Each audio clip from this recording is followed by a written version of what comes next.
Greetings everybody, Shalom from Jerusalem, standing here at my kitchen table in Jerusalem. Today is the day it's election here in Israel. This is the fourth election in 2 years. 6,578,084 people has the right to go and vote here today in the Jewish homeland. It's a very significant situation because of the COVID. 65,000 people here in Israel is actually in isolation. So special places has been made for them to go and vote. Even people who has the corona is able to go and vote in special places that has been made especially for that. 50 buses has been turned around to places where people can go and vote. So if there is a place where it's really busy, they now have the chance to bring in an extra place for people to vote. It's on a bus. Isn't it cool? So of course today we see a lot of people who actually hasn't decided who they will vote for up until the minute they are actually standing having to make a choice.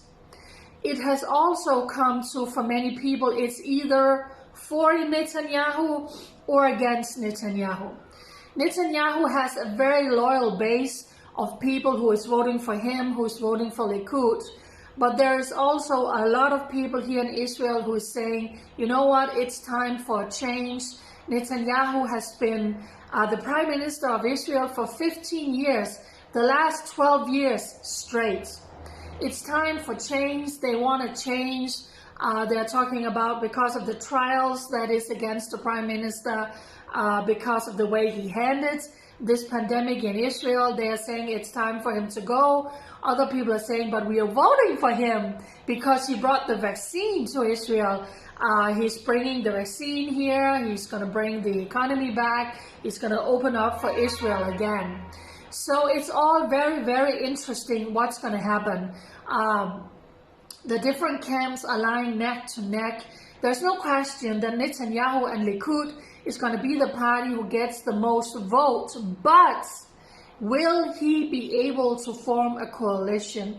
Will he be able to get enough of the other parties to say we are going to get behind you and we are going to support you to be the Prime Minister? We don't know.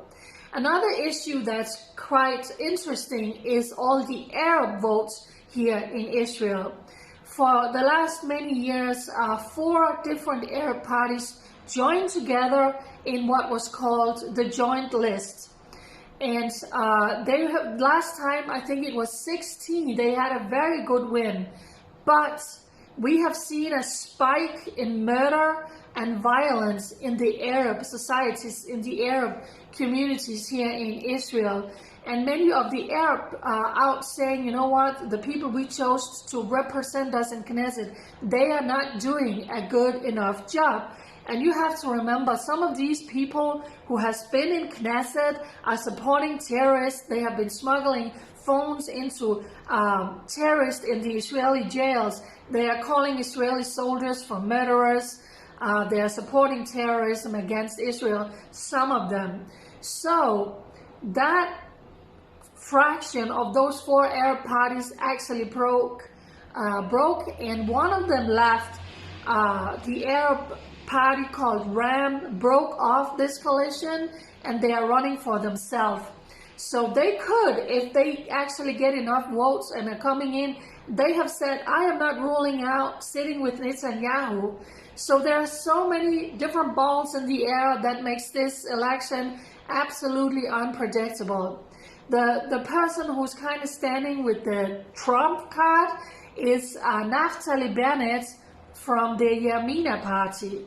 He has not committed to sit with Netanyahu. He has not said, I will definitely recommend him. What he did was saying, I will not recommend Yair Lapid, who is the head of the opposition.